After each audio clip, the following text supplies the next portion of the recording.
Hello friends, எல்லாருக்கும் வணக்கம். இன்றைக்கி என்ன சாப்பாடுனா சுட சுட சாதம், அப்புறம் நல்லா மிளகு, சீரகம், பூண்டு எல்லாம் தட்டி போட்டு ரசம்.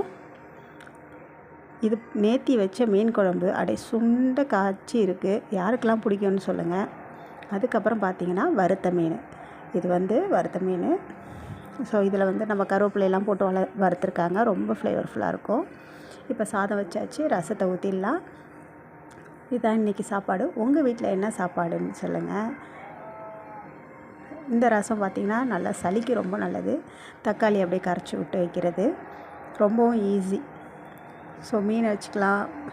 எந்த பகுதி ஈஸியாக சாப்பிட இருக்குன்னா வால் பகுதி பார்த்திங்கன்னா எனக்கு ரொம்ப ஈஸியாக சாப்பிட்றதுக்கு தோணும் தலையை விட. ஸோ பார்த்திங்கன்னா நிறைய பேட்ச் இன்னும் போயிட்டுருக்கு. மீன் வறுவல் இதெல்லாம் செஞ்சு முடிக்கணும். இப்போதைக்கு பசங்களுக்கு கொடுத்துடலாம். வாங்க சாப்பிட்லாம். எல்லோரும் கண்டிப்பாக ட்ரை பண்ணுங்கள். பாய்.